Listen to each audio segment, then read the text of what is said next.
And it looks like, all right, it looks like people are joining us. So hello, everybody. Thanks for joining us. Give us a few seconds. There's a lot of people joining us today. So we wanna make sure everybody gets in the room before we start. So while we're waiting on that, I'm gonna share my screen. And my screen is going to eventually start a presentation, not a presentation, it is a presentation, but it's the agenda of what we are gonna do today during our conversation. So I am now that everybody's here, I'm blanking on how to start my presentation. Of course, someone help me out. That slideshow button up on the right corner. Slideshow, of course. Thank you, Corey.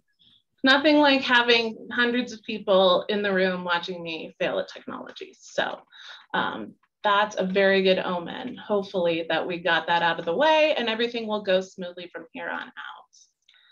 All right, Commissioner, it looks like people have joined us. So please, Commissioner Kafalas, start us off. Thank you. Thank you very much, Michelle. Welcome everyone, and thanks for your participation in this first COVID conversation that we're having most recently. My name is John Kafalas. I'm the commissioner from District 1, and I just wanted to remind folks that our purpose today, our fundamental purpose today, is to have some community dialogue. We've been hearing a lot from people that there's a need for greater dialogue. Our goal is to make sure that this dialogue is as respectful and civil as possible. So that is our purpose for today. In a moment, I'd like to introduce the other panelists. I've been charged with introducing them because I want to make this really brief so we can move on to the next items in the agenda and have as much time as possible for a dialogue and Q&A. I wanted to remind folks, because I know that came up, for example, this morning at Administrative Matters meeting, that the Board of Commissioners, there is a clear delineation between the Board of County Commissioners and the Board of Health. The Board of Health, by and large, is a statutory board, and they have to follow state laws in terms of how they operate, and they're the ones that have oversight, direct oversight over our public health director. It is correct, as was stated this morning, that the commissioners appoint the Board of Health members, and actually that falls on me as the commissioner liaison. When we have openings and when people apply, we review the applications, we decide who is to be interviewed, and then those interviews take place. So that is one connection between the Board of Health and the Board of County Commissioners. With that said, let me quickly introduce the other folks that are panelists. Of course, my two commissioner colleagues, Kristen Stevens and Jody Shattuck McNally. We have our Public Health Director, Tom Gonzalez, Dr. Paul Mayer, Chief Medical Officer, Dr. Jared Olson, our Senior Population Epidemiologist, Michelle Bird, who's taken on the task of hosting this webinar, Corey Wilford, and she's in our Public Affairs Office. Corey Wilford, who is assisting Michelle, and of course, she's the public information person for the Health Department, and I believe Austin Harville is also assisting with the questions and the Zoom, and he's with our Board of Commissioners Public Affairs section. With that said, I think I've covered what I'm supposed to, and hopefully I did that in 2 or 3 minutes. I'll turn it over to Michelle. Thank you all for listening. Thank you, Commissioner Kafalas. Hello, everybody. As Commissioner Kafalas said, my name is Michelle Bird. I am the Public Affairs Director for Larimer County. I'm also a trained facilitator, which is why I'm here today hosting our event and facilitating the conversation. I first wanted to talk to you guys. This is a conversation. We do hope for some interaction. So there is a couple different ways you can interact with us today. We do use Zoom webinar instead of a meeting format. And we do this for the safety, mostly for you guys, but also for our systems. When you do a normal Zoom meeting and the chat box is enabled, you can have just anybody. These meetings are open to the public, so we could have people from all over the world joining us, and they would be able to send links to any website, anything that may have a virus, it may have ransomware, it may take you to an illegal or disturbing or terrible site, and that is just not a risk that we're willing to take on for kind of, our equipment, your equipment, and your private information. So that is why we use the Zoom webinar. We also don't let people share their videos or their screens for the same reasons. Anybody can join around the world, and unfortunately, not everybody comes to us with good intentions. And so again, that's not a risk we're willing to take in this situation. But that doesn't mean we can't participate. We are going to have an exercise today that allows you to answer questions, open-ended questions, so you can give us some feedback. Additionally, we're going to spend quite a bit of time on Q&A. You can use the Q&A box to put in your questions. We will also, if we have enough time, take some live questions. So when that time comes, I'll ask folks to raise their hands, and I'll walk you through the process of unmuting yourselves. But we're going to do that a little bit later. In the meantime, we might use the Zoom chat box. We're the only ones that can use it to send you guys links. We promise they're okay to maybe some different sites or things that we're referring to. So we hope that you do participate today. As I said, we're going to start off with an exercise, hopefully to get some feedback from you all, and then we'll open it up for Q&A. So with that, let's jump into, I'm going to host this little exercise for us all. As Commissioner Kafalis mentioned, the purpose of the meeting today is community dialogue. We're 2 years into this pandemic, and this is absolutely not the first public meeting that has been held about COVID, right? I'm sure you guys, many of you have been involved in many meetings. The health department has held numerous meetings similar to the one we're having today. The Board of County Commissioners as well hear public comment weekly. Usually there's several people, many probably are here today, that come and speak to the commissioners and give public comment every single week. Additionally, they hold what we call community conversations, usually small groups in the community. And I know COVID has been discussed at every single one of those community conversations. And then I know the Board of Health also hears public comment at their meetings. So this isn't just, this isn't the first time, but we do hope this is a different type of meeting. And so what kind of type of meeting do we mean? This meeting, and not to say that people are not respectful, we hear public comment every week. People are typically incredibly respectful of us and want to have good conversation, but that's really a focus for our conversation today, is to encourage a respectful dialogue that helps us as a community. Commissioner Capella says this a lot, helps us heal, helps us start to move past this polarization and partisanship that we've seen really gain momentum in the last 2 years. We want to spark a productive dialogue about the differences we actually do have, rather than the exaggerated differences that many of us think we have for a variety of reasons. And finally, we want to facilitate the exploration, negotiation, and balancing of some of these tensions that we're seeing in our community, tensions between diverse values we have in a diverse community. So let's have a conversation today where we can be respectful of each other. I want to very quickly share a concept with you guys for everybody to kind of keep in mind as we open up dialogue today. This is a concept, I'm sure many people know of Dr. Martin Karkassian, of the director, he is the director of the Center for Public Deliberation. His life's work is dedicated to public deliberation and kind of the good, the bad, the ugly of how we interact with each other around policy, and how we talk about it and how we get to the solutions we get to. And not to summarize his life's work into a single sentence, but in summary, his work recognizes these kind of complex societal problems, what he calls wicked problems, and that they have these competing underlying issues and trade-offs that can't be resolved by science, right? Values can't be resolved by science. So one thing to note here is that wicked problems are not wicked people, right? We all have values. Values are not good or bad. They're values, that we hold. Most people come into these conversations with an intent to have good dialogue, to make progress. So it's really important for us to keep in mind, just because someone has a different value than we do, that doesn't make them a wicked person. This is a really good example, water in Northern Colorado. We've all know about water in Northern Colorado issues. Here are some things we care about in water in Northern Colorado. We care that there's a healthy river system. We care that there's recreational opportunities. We care that there's a low cost of living, but the reality is it is a complex problem to balance those different values, right? We have these inherent values as a democracy that have tensions with each other. So freedom is at a tension with equality, right? They are, I won't say they're the opposite, but they seem to have a tension with each other.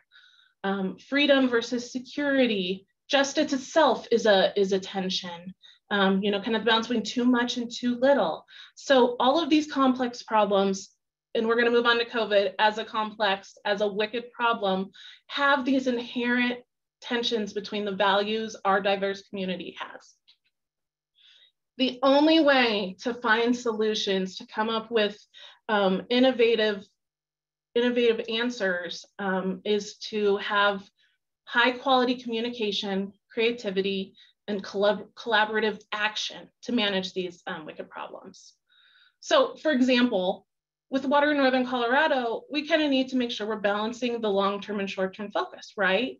We need to sometimes prioritize things in the short run, but make sure we're coming back to review and making sure that we're not neglecting other things in the long term, only focusing on the short term. And we need to kind of transcend this idea that it's one or the other. That's not how we solve these types of problems. So moving into COVID, which is why we're here, right? Obviously, COVID-19 and our community response particularly is a wicked problem. We have these values and these values have tensions. We have, you know, a lot of the conversation around community response to COVID-19 focuses on public health, and it's either public health or nothing, right? It's one or the other. And that really doesn't speak to nor do justice to the other values our community members have, such as freedom and liberty, such as individual responsibility. You know, we say you either care about the individual or you care about the most vulnerable, and that's not true. We all know that's not true. We all hold these values at different levels. So we need to kind of, we need to start discussing these values and how we can balance them out. So our hope today, we are going to move our community, us together, you guys that are participating today, as well as our panelists, we are going to move the conversation, a conversation that's held nationally, away from what Dr. Karkasian calls the vicious cycle of exaggerated polarization, which is the kind of the cycle we've been in. And we're going to today start the process. We're not going to be able to do this in an hour, right? We're going to start the process of laying a foundation to moving into a virtuous cycle of authentic engagement, right? So today's kind of the day we're starting that. And kind of lost my focus there. Let's, I guess we should just jump into it, right? So here's our first exercise in communicating together. We have a series of questions. Some of them are multiple choice, some of them are open-ended that we're going to go through really quickly before we open up to Q&A. And let me stop sharing my screen for a second. Stop share. All right. Let me stop sharing my screen so I can get to the software that we're using. So, as I mentioned, in the spirit of interacting today with each other in a way that acknowledges we are a diverse community, right? We have differing values. Please, I ask you to participate today. I want to reassure you, all of your responses today are anonymous. When you click on the link, you will see that it says responses are anonymous. Of course, participation is voluntary. But Austin has added the link to our exercise in the chat box. Additionally, you will be able to participate via text message by texting MBIRD, so that's me, MBIRD 199 to 22333. And Austin, if you can put those instructions in the text box as well. For those of you who might not want to use the internet to participate, you can use your cell phone. We are using a software or website called Poll Everywhere. When we have this many people on the call, this is really kind of one of the only ways we can ask questions that have open-ended responses versus like a Zoom poll where you just have to, choose from already predetermined questions. So what I'm going to do, I'm going to activate the first question. Those of you that clicked on the link, you should now be able to see the first question. And the first question is, which of these values is most important to you in regards to community response to COVID-19? Now, for those of you that are participating via text, what you want to do, and I am going to present my screen here really quickly. Hold on just a second. Share screen. So that you can see the instructions to participate via text message. What you do to participate via text message, once you texted mbird199 to 22333, you can text in the number that corresponds with your choice. So if public health is your choice, you text in 1. If freedom/liberty is your choice, you text in 2, corresponding down below. And I'm gonna give you guys just a few seconds to think about it, to get yourself, logged in, or not logged in, you don't have to log in to participate. Click on the link or text in, and we will see what our results look like in here just a few seconds. Once I see people responses start to die down, then we'll move on. All right. Oh, we're still talking. Okay, I'm going to minimize my screen here. So you guys, still should be able to see it. Oh, we are at the responses. So you guys should be able to see that just fine. And I'm gonna give us about 10 more seconds and I'm gonna lock the poll. I'm counting in my head, which is probably much shorter than 10 seconds. All right, so I'm gonna lock the poll. We can see the majority of you who participated said public health is the most important value in regards to community response. That was closely followed by freedom and liberty. And then mental health, individual responsibility, empathy or concern for the most valuable, family and need for connection. All right, time for, oh, I'm Michelle, sorry. I believe you meant to say vulnerable. Oh, what did I say? Valuable. Well, they're valuable and they're vulnerable. So everybody is of value. And even those that are vulnerable too. My apologies. Let's move on to the next question. Same type of thing, except this is an open answer, an open-ended question. I am going to activate. So now, of those values we listed before, is there anything missing from this list? And I don't want to prompt any responses to the list. So I'm going to move over here. Again, the instructions are the same. So I'm going to move over to the responses. Austin has put the instructions in the chat box for anybody who joined late and wants to continue participating. Let's see what folks are saying. Are there any values missing from the list? No. Looks like we have a few no's. Equity is a value missing from the list. Good suggestion. Equity. I'm writing these down. So if we do this exercise in the future, I'll direct our accountability. So accountability, children, long-term effects on children.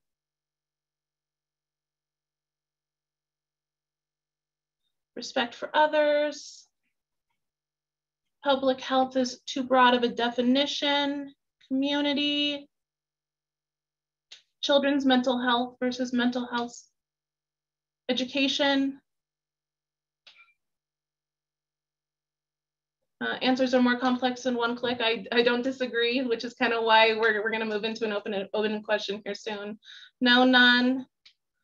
All right, I'm going to give you guys about 15 more seconds for response.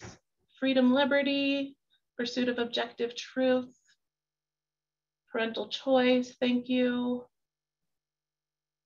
Transparency is a great value. All right, so with that, I'm going to, I hate to lock it. So what I'm gonna do, I'm gonna keep it open, and I think you will still be able to respond as we move to the next question. So next question. This one is open-ended. So why is the value you selected important to you? Instructions are the same. Austin's gonna put them in the chat box once again for anyone who joined us late, because you guys know how it is. You can't see the chats from earlier, so that's why he continues to put them in the chat box. Or you can join by text by texting mbird199 to 22333. Oh, I didn't activate it yet, I'm sorry. It's activated now. You guys should be able to respond. And our responses this time are going to appear in a word cloud so that we can see what words are being used the most in the responses.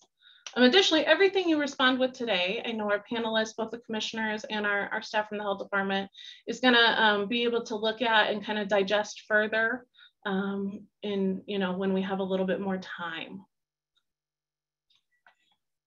What if, this is great. So we're seeing community, health, freedom, public, government, individuals, safety, children, decisions, needs. We're gonna give you guys here more time to participate as we see this word cloud change. Care, freedom, health, community, government, these all seem to be words that are kind of sticking around. Risk is in there. Rights, I see. Truth, I see. Decisions, COVID, funny. All right, let's try to finish our participation in this so we can move on to our last COVID question before we jump into Q&A. All right. And I'm gonna lock it up right now. And then we are gonna move on to our final question. And this question I'm gonna leave open for the remainder of our time together. Till the very end. We'll look at the results at the very end. So this gives you plenty of time throughout our discussion today to go ahead and rank. If you were to rank the values that we've been discussing in order of importance, what would that look like? So go ahead, rank in the order of importance. Our intent is the responses to this question. If you guys want to participate in community or COVID conversations in the future, responses to this question will be what we use to shape our future discussions. So let me activate it. I keep forgetting that very important piece. And you guys will be able to participate in that until the end. So I am going to stop sharing my screen, possibly. And find my notes so I know what I'm supposed to talk about next. Oh, yes, okay. So obviously, thank you guys for participating. We're going to move into the Q&A section of our conversation today. And one thing that we ask in order to make this conversation different than the other meetings that we have had previously, is that we ask everyone that chooses to participate to commit to moving us out of that vicious cycle and into that virtuous cycle of authentic engagement.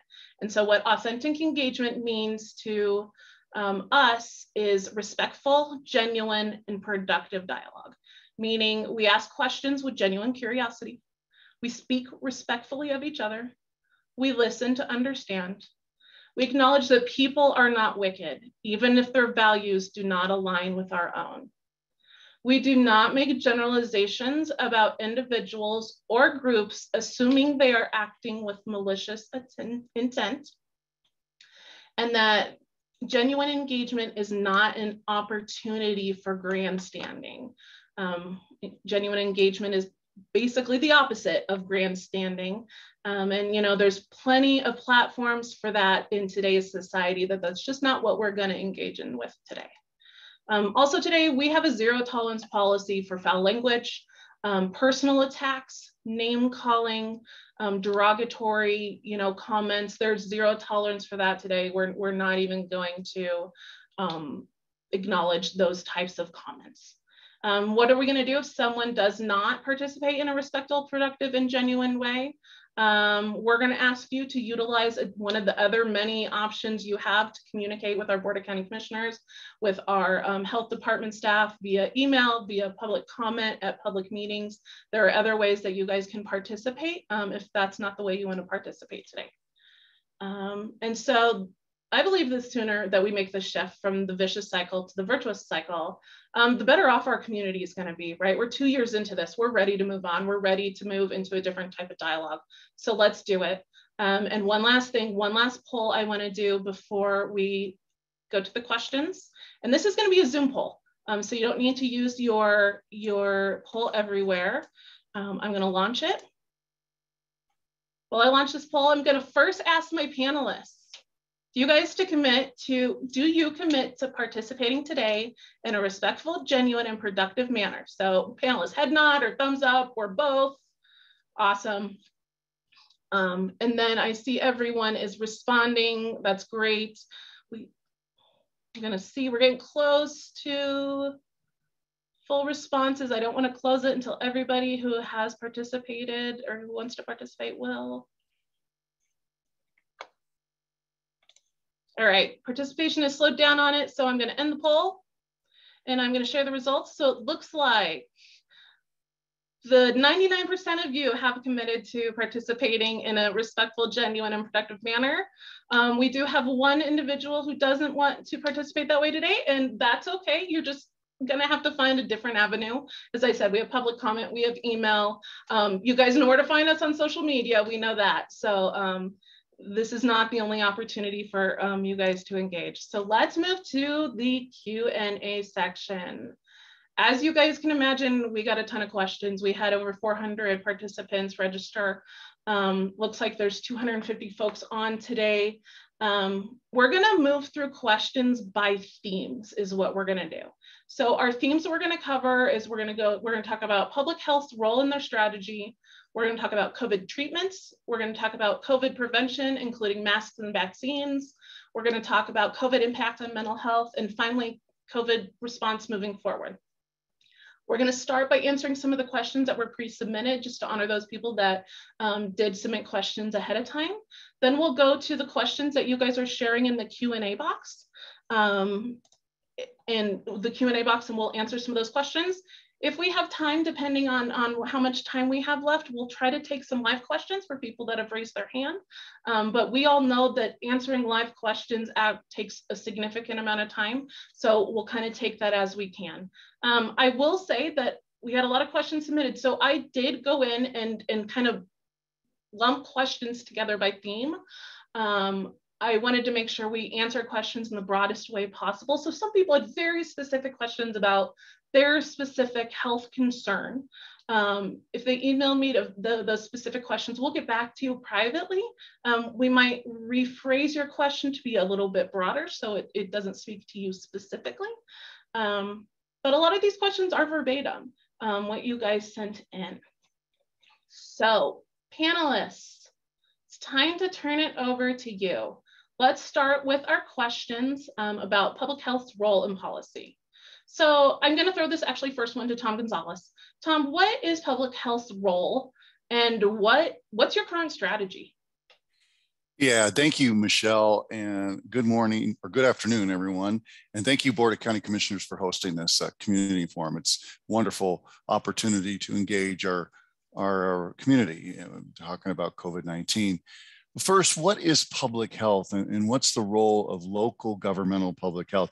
It's important to know that our role is upstream per se. We're wanting to prevent and protect the entire community. So we are involved with the entire community and municipalities throughout Larimer County, and we work very closely with the Colorado Department of Public Health and Environment. In many ways, we are an arm of the state agency, which then works very closely with the CDC, and the National Institute of Health. But the primary goal is prevention. So while doctors treat people while they're sick, our goal is to make sure they don't get sick or injured so they don't have to go to the doctor. So that's the primary goal with public health. And when we're talking with COVID-19, I don't know, Corey, if you can show a slide here, but we do have 3 objectives that we have been working through, primarily through the Alpha wave, then the Delta wave, and now with Omicron. And really, one is working with all of our 119 schools and our over 50 childcare centers to keep our children learning in person at schools and childcares with minimal disruptions. We've learned early on that our children at home trying to learn virtually was very disruptive. It was very hard on families, parents, grandparents, others, as well as the child. We need to keep them in person and learning. So many of our strategies are doing that, to keep our kids in person learning with the least amount of disruptions as possible. Obviously, our job is prevention. So we want to help maintain sufficient resources to meet all critical healthcare needs in our community. And that is working with our hospital systems, at the 2 large systems, that's UC Health, Banner Health. We have Kaiser Permanente as well. And our hospital systems are a regional system, which it's Larimer, and Weld counties are the primary hub for our hospital systems. And importantly, to keep our economy going, our society running safely, making sure our essential services are maintained with minimal disruptions. This has been challenging with Omicron just because of the sheer number of cases. So those are our primary priorities. And our role in the community is prevention and promotion, keeping people from getting sick in the first place. Thank you, Tom. Okay, we're talking about policy. So a lot of questions we get are, why don't you guys just let people make their own decisions? Why do we have public health policy? Why don't we let people we have a smart community, let them do their own research and make decisions, and leave it at that? Yeah, Michelle, that's a great question. And it's a serious question, and one that I don't take very lightly, in the sense that what we're trying to do, and let's look at our mask requirement, is we're trying to maintain those 3 priorities. And one of the pieces of COVID-19 that's been so difficult throughout this pandemic is the pre-symptomatic or asymptomatic nature of the disease and its spread through that. So somebody can be healthy. I could be healthy right now, and I can go out in the community, and I may have the Omicron variant, and I may be spreading that through my respiratory droplets. Just a simple bicloth face covering reduces the spread. So we can maintain in-person learning, keep our hospitals from getting too many sick individuals in there, as well as our essential services. So it's hard to make these kind of policies, but we know that it works in the long run to make our 3 priorities. It's certainly not something we like to do, and we're not accustomed to doing that, but certainly through the pandemic, it's our role to protect the entire community. And as somebody said, those that are most vulnerable, those that have underlying health conditions, that this virus does significantly impact them, and ultimately leading to death. We've lost over 400 individuals in Larimer County, and that's tragic. It's devastating. My heart goes out to each and every family for that. So it's our part to continue to keep our priorities and keep people from visiting the hospital. And Tom, very, very briefly, there is a difference between public health and individual health, correct? And can you, like, in 2 sentences, explain the big difference? Yes, I'll give an example. The Indoor Clean Indoor Air Act, which prevented people from smoking indoors. That's a policy effort that's from public health to prevent disease from even happening from breathing in secondhand smoke. Individual health, that's the doctor one-on-one, assessing what is clinically going on with that individual and prescribing treatment or alternative actions to get them healthy again. Thank you, Tom. And one thing I meant to mention at the beginning, and I neglected to, my apologies, is the people participating today. One thing we aren't probably going to answer questions about is hospital policy. No one here makes hospital policy. No one here, you know, speaking of individual health, you know, controls the doctors and what they're prescribing and what the treatment plans that they prescribe to you. So we're not going to address those questions today. We're solely focused on the scope of Larimer County government and the health department specifically. So commissioners, I have a question for you. This is our last policy question. Why did it take 2 years to kind of offer a forum like this? I don't know. I'll turn it over to Commissioner Kafales, but thanks, Michelle. I would offer the following response. It seems like the level of discussion has become more intense and perhaps more polarized as we've gone through the last almost 2 years. And in particular, since October of last year, October 20th, 2021, when the mask requirement went into effect, the intensity level's gone up. And so over the last few months, there have been repeated attempts at or requests to do this kind of dialogue. And this is what we can offer folks. And I think how things go today and based on your feedback will determine how we move forward. But that's my answer, Michelle, that there's an important need to have more opportunities for dialogue. We're doing this via virtual, via Zoom, because of the conditions on the ground. And frankly, I don't want to go in and have to get another PCR test since I've had 3 in the last 3 weeks. So I'm being very cautious about, exposure. thank you, Commissioner. If the other 2 commissioners have anything to add, I don't want to cut anybody off. I'll just say that, we have had opportunities for dialogue. We have public comment at every Tuesday morning administrative matters meeting. People have certainly called us, emailed us. We've met in small groups with folks where, feel safe. So, we're always open to that feedback. I think John's right. The tensions have seemed to escalate. We get a lot of questions in public comment at our Tuesday morning meetings that are frankly better answered by public health professionals than by us. And, I don't want to, I think that it's good to have this kind of forum, but I don't think, I know Board of Health and other groups have been entertaining public comment for a long time. So we have, and the health department's hosted things. So I don't think it's that we haven't hosted anything. We're just trying something new. Thanks. And I'll just add, Michelle, if I might, that I echo my colleagues' comments. And, also, people have approached me in grocery stores and at events and even on the trail hiking and things, asking their questions. So I've been approached in a variety of manners. And, I hold monthly community conversations, at least 2 to 3 a month. I think my colleagues hold that many as well. And I always leave it open for, any other questions or comments. And we've made lots of opportunities for folks to have a chance to ask us questions or to express their concerns. So, I think today there was a response to just try to have us all together to answer these questions, because it has kind of escalated in a kind of a community concern to have this kind of dialogue. So I appreciate everyone being here today and the opportunity. And I want to thank all the panelists for being here as well. We appreciate your time and your expertise. Thank you. Thank you, commissioners, for your response to that question. Let's move on to a different theme. So we talked about policy. Let's talk about treatment.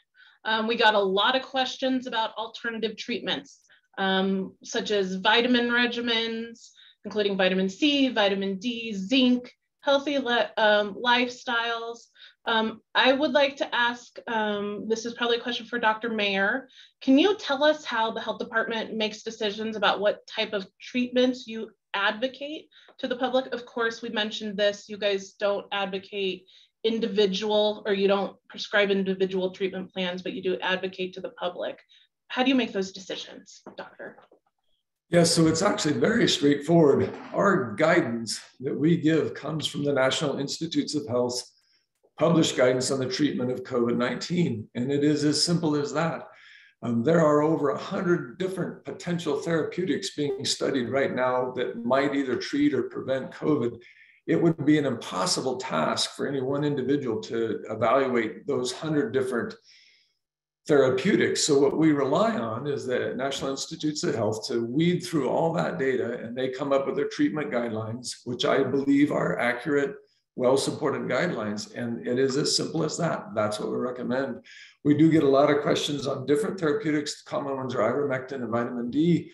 And if those make it into the NIH treatment guidelines, we would then, of course, promote them. But as of right now, we promote the 4 medications or 4 therapeutics recommended by NIH for the outpatient treatment of COVID-19.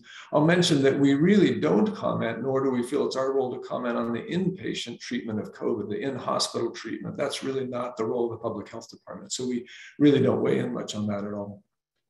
Thank you, doctor. So what I'm hearing, I just want to make sure it's clear, is that recommendations come straight from the National Institute of Health.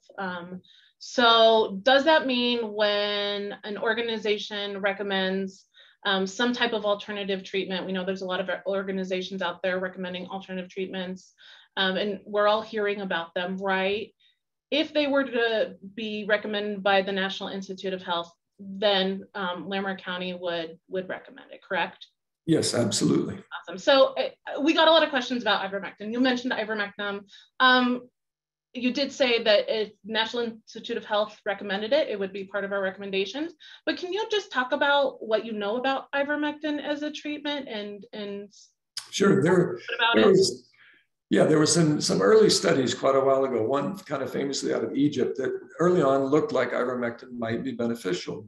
That is true. But when it was studied in follow-up, the initial most compelling study was later found to be not of good value. And so it was largely discredited by the scientific community. And when it's been studied in follow-up, it just hasn't been shown to be useful. If you do an in vitro study looking in a test tube, it does have some benefit in neutralizing the virus's ability to get into cells, but that's not the same as in vivo, meaning in people's effects.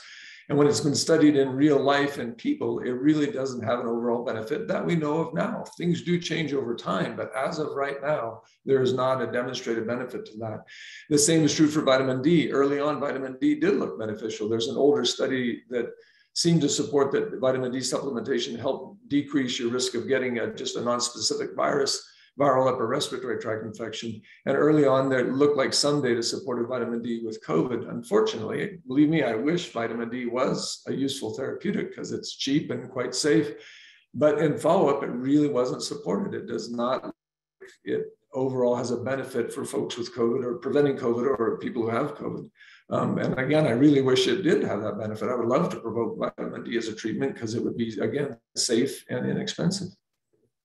Thank you for kind of addressing both of those things. I know that's one of the main conversations we have in our community. We've got several emails recommending or suggesting different recommendations. So different organizations like, for say, the Canadian COVID Alliance and others that have specific recommendations.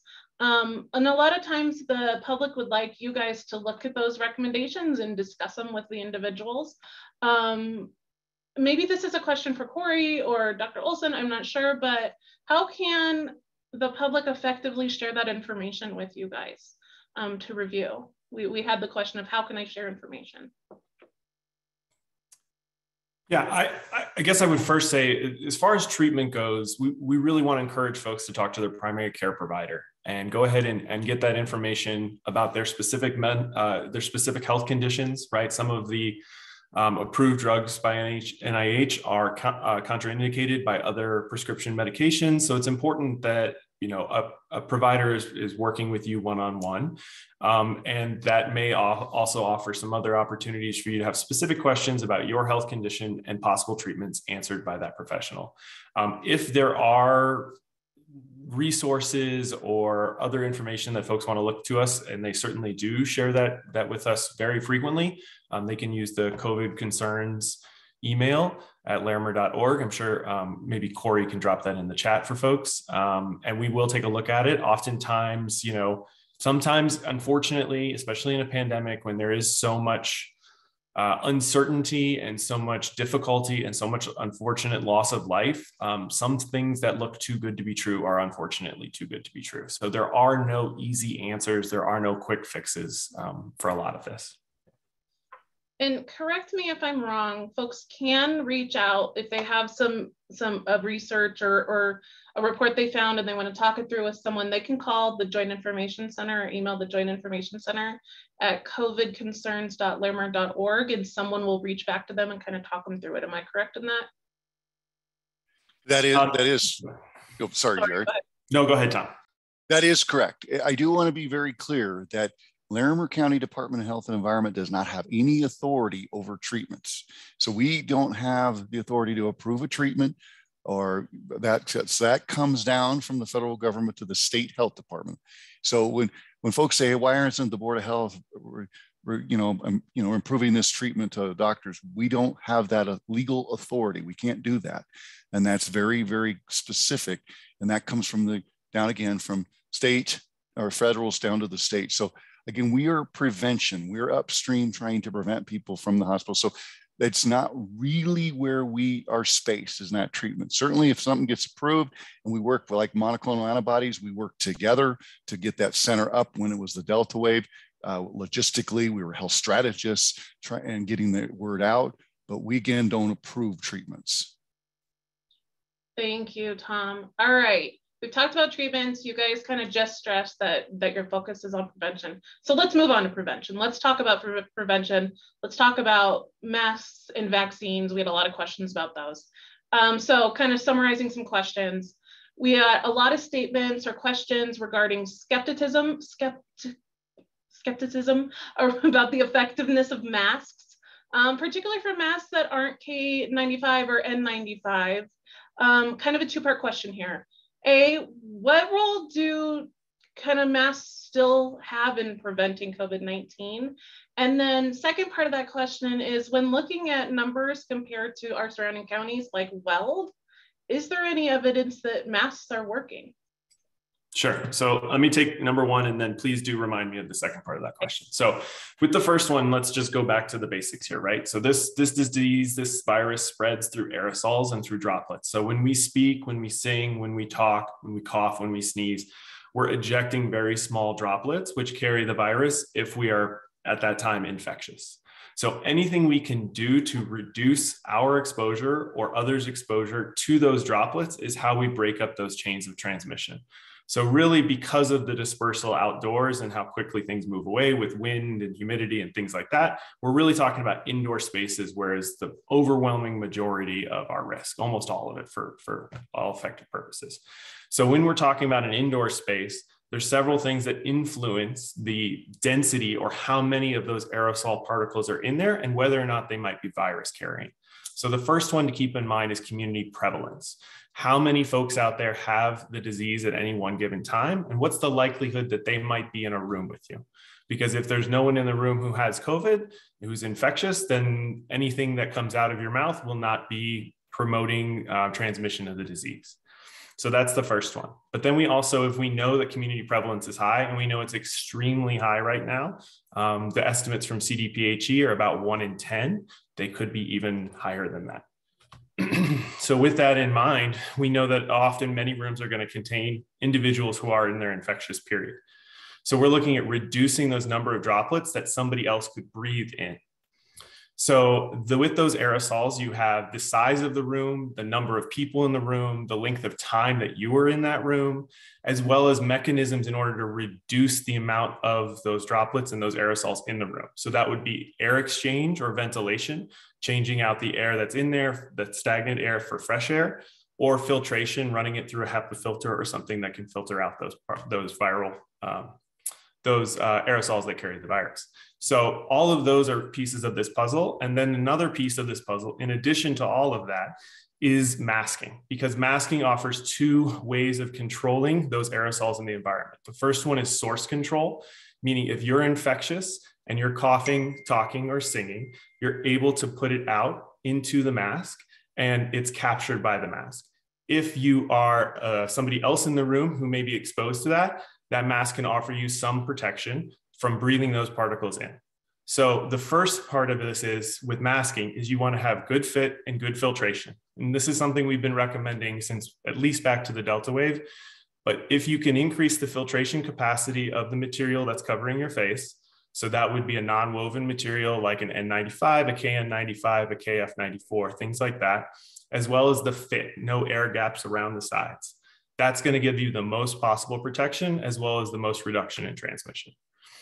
As far as other counties and whether they have a mask mandate or don't have a mask mandate, across the state, we're experiencing positivity rates that are somewhere between 20 and 30%, as well as extremely high case rates. So when you have positivity rates that high, we know the proportion of cases we're able to actually capture and identify is quite low. So comparing numbers at this level, when so many of our cases are going uncaptured and testing behaviors are so different and testing is constrained and limited in so many places, it's not an apples to apples comparison. Some things you can compare a little more closely, like hospitalizations. And we feel like, and we have evidence based on our hospitalizations and our ICU admissions, that we're doing a very good job keeping our admissions relatively low and low compared to other counties that do not have a mask mandate. Thanks, Dr. Olson. Tom, can you very briefly, I kind of want to make sure we get a vaccine question in there as well as a mental health question. Can you really briefly, Tom, talk about why do we still have a mask mandate, and is there discussion about canceling or amending that mandate? Yes, that's a great question. We are looking at the 4 metrics. We have reevaluated them throughout the pandemic. If you recall, right before the Colorado dial and then after the Colorado dial with the alpha wave, that was early spring of last year, and the Delta wave, we reevaluated them again. Now Omicron's very different, so we are reevaluating those as well and having conversations with our hospitals, because the good news is that our ICU stay with people with COVID is much different. It's less. So I would say this virus is less severe, but it's not mild. It's less severe than we saw with Delta. That's the good news of this. So we are reevaluating. We're looking at the 21 days, perhaps removing that because that was more built for Delta with Omicron, but we're still at just coming down, it appears, at the peak of this. It's not a good time right now to remove that due to keeping in-person learning and our priorities such as essential services. But if we continue to come down, we're going to reevaluate those metrics, and we meet those metrics, we could go from this required to recommended state. And boy, I'll tell you what, as a father of 2 and a youth basketball coach, I can't wait for that. It's very difficult in mass. I appreciate everybody that wears a mask to protect our community, to get these cases down, and get our hospitalization numbers down. But to answer the question, yes, got these 2 fine, smart people helping us reevaluate our metrics, and that should be coming out very soon on lining that up with Omicron, because it's much different than Delta. What's very soon? Are we talking 2 weeks? Are we talking 6 months? In the next couple of weeks, yes, absolutely. Awesome. Okay. And can I just jump in here and just give folks a real broad sense of where we are right now? The state a couple of days ago came out and said they thought they were at the peak or just past the peak of cases, not hospitalizations, because hospitalizations lag cases. I think we're a little bit behind the state in general. The ski counties and some of the metro counties got hit first, but we are seeing some positive signs that we may be right around the peak. Some of the wastewater measurements have dropped off and have started to decline. Positivity has stabilized and is not increasing to the same degree. Case rate has also stabilized. So there are these hints here. Honestly, hospital admissions have been pretty flat for our county, not for Weld County, but for our county in the last few days as well. So we may have some more challenges with hospitalizations, but I do think we are right around that peak. And so this is the time that we're going to start talking about the exit ramp. And that is a conversation that's happening nationally as well. Thanks, Jared. One thing, I'm sorry, Dr. Mayer, go ahead. I was just going to mention very briefly to remind people that the new isolation and quarantine guidelines were shortened, but that was based on the fact that the people who do the 5 days instead of 10 wear a well-fitting mask for the next 5 days. And that can become problematic when you get rid of your mask mandate, how to enforce that, how to make sure especially students in schools are adhering to that. So that confounds things just a bit, just to mention. Thank you, Dr. Mayer. And I think that's a good transition to something I know a lot of people wanted to talk about, which is mental health, kids in masks, kind of mask mandates in schools. So we know the pandemic has been particularly hard on children and mothers, and children are not the only ones, but for children, it's more important to us that they have support. Some community members really believe that masks are to blame for the mental health issues or other physical issues, like wearing masks all day. Can you guys speak on first, is there any science behind adverse effects of wearing masks? And second, can you talk about, is there any science behind masks causing mental health issues? And then I guess I turn that over to Dr. Mayer. So I'll start by just putting things in context that the American Academy of Pediatrics declared a mental health crisis in children a while ago due to the COVID epidemic.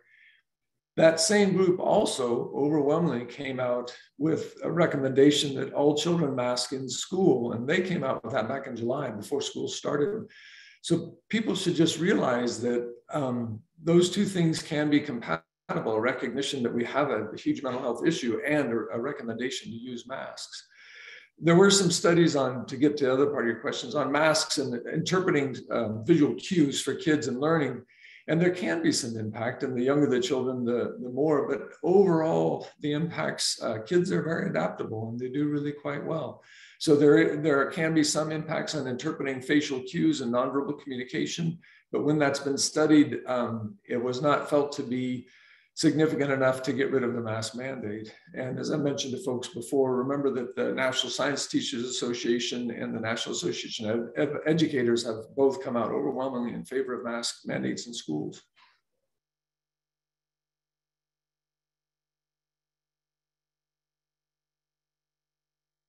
You're muted, Michelle. Thank you. It happens to us all.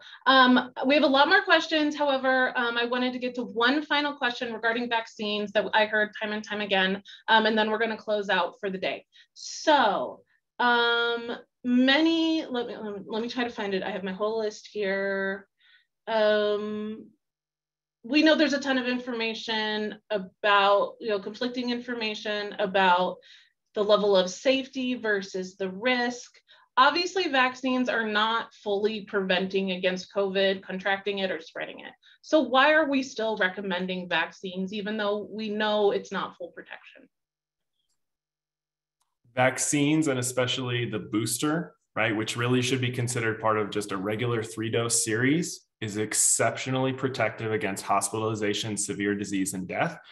It maintains almost all of its effectiveness moving from Delta to Omicron with the booster. It is life-saving. It is absolutely the number one thing you can do to ensure that you are here and around for your family, for your friends, for your future.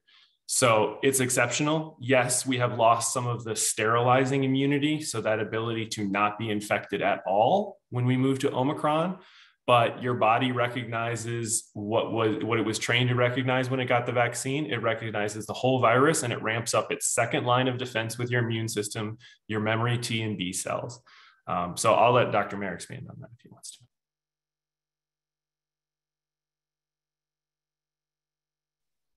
Did you want to talk on that, Dr. Mayer? Oh, I just wanted to mention that certainly from my viewpoint, I don't think there's any conflict in the data, just to tell you. I don't think there's any major scientific group that has any doubt that the vaccines are safe and highly effective. The conflict comes in from other groups, but yeah, I don't see that there's any major scientific group in our nation, or to be honest, around the world, that significantly calls into question the safety or effectiveness of the vaccines. Thank you, Dr. Mayer. Thank you, Dr. Wilson. Okay, so it is 12:59, so we are running out of time. I do want to see, I have one final poll to launch here. I'm asking you all all 239 that are still participating. Would you participate again if we held a similar conversation? We want to use your time well as you know, the time of everybody involved. And while you guys are answering that, I'm going to quickly, if I can, share my screen. So you can see the results of the poll. Let me see this one. Of the poll we launched earlier. So can you guys see the ranking, panelists? Are we seeing the ranking of the values? Yes, okay. So here's how you guys ranked values. And why this is important to us is if you guys indicate this was useful and you would like to participate in the future, we will plan continued conversations kind of based on these things, what we talked about earlier, having conversations about the tensions between these different values. No value is right, no value is wrong, but how can we talk through them? Also, while you guys are participating in the poll, I do want to mention we do have another not a COVID conversation, but a COVID public meeting coming up. It's going to be a COVID roundtable discussion with leaders from several different sectors, including school districts, hospitals, mental health professionals, scientists, and Austin is going to copy and paste the registration links in the chat box right now. I'm ending the poll for continued participation and I'm sharing the results. 80% of you said you'd participate again in the future. That's great to hear. So I'm gonna stop sharing. Corey, can you really quickly, before I turn it back over to the commissioners, talk about how folks can participate in Board of Health meetings? Sure, I will drop the link into the chat for our Board of Health meeting, which has a link to public comment. The next meeting is February 17th, and that public comment will open the Monday morning before that meeting.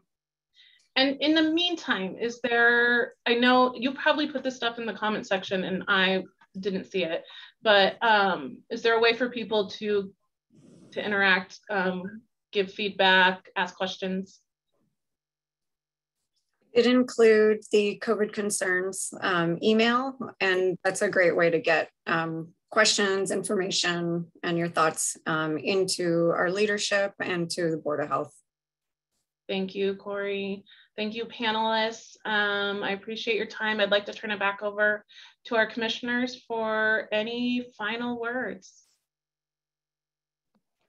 Michelle, I'd like to say thank you to everyone who participated, certainly to my colleagues that on the panel. I hope that at least many of you can feel that this was our attempt at this idea of authentic engagement. I'm sure we'll get a lot of feedback on how this was conducted, but I think it's important that we established a framework or a foundation for how we would engage each other. So I did want to make those points, and also I believe, you may disagree and that's fine, that this is an important step towards getting the community to be more together and working on this idea of healing.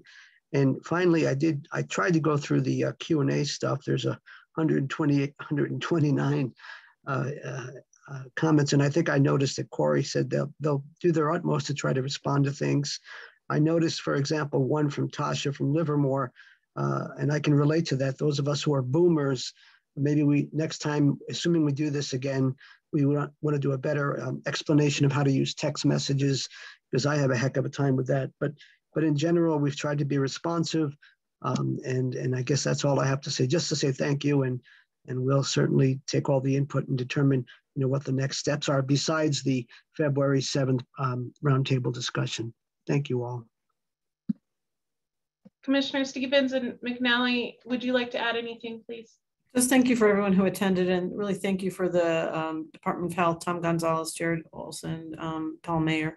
It was great to have you here, and we get a lot of questions that we can't answer. And so it's really good to hear things from your perspective. So I appreciate that. I appreciate the engagement. 80% sounds like it might be valuable to have another forum and answer some more questions.